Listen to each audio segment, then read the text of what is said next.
Hello and welcome to The Thinking Believer. My name is Rob, and this is a YouTube channel that's focused on taking a rational, logical approach to the Christian faith. This is our first video, so welcome. Someday you'll be able to say, you watched The Thinking Believer before it was cool. I couldn't even complete that without laughing, because there's no way this is ever going to be cool.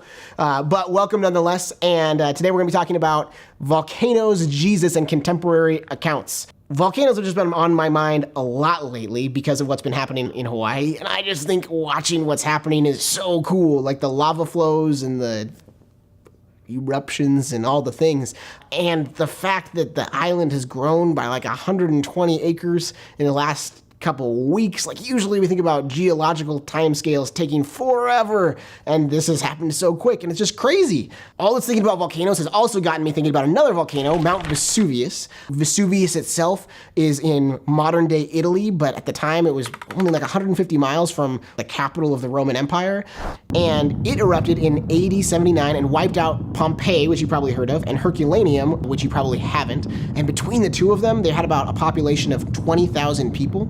Vesuvius erupts and wipes these two towns off the face of the earth, not just killing thousands of people, but also creating thousands of refugees. And one thing that's fascinating, I think, is that we have no written historical record of the destruction of Pompeii or of Herculaneum. We don't even have documentation that these towns existed. And so for 1,700 years, no one knew anything about them until an Italian survey engineer stumbled upon the city of Pompeii, and an excavation began, which has actually become the longest running continual archaeological excavation site in the world in Pompeii. How does this apply to Jesus at all? Well, I think it's really interesting because something that I've heard a lot over the years is people objecting to the historical existence of Jesus, or there's no way he possibly could have done the things that Christians believe that he did because there's no written account of him at the time. His believers right after his death and some things like that. But if there was a man wandering around in Judea in the 1st century who was healing people and driving out demons and walking on water, someone at the time would have written about it. But when you look at that in comparison to like the destruction of 2 cities by a volcano, it kind of puts in perspective, like, we have really weird documentation of some historical events. And so, especially when you talk about Pompeii and Herculaneum, there almost definitely were written accounts at the time of these cities. There were probably letters and journal entries and orders from Rome and all sorts of written things, not to mention histories or other people who were writing about it in a more formal sense. It's just that none of that survived until today.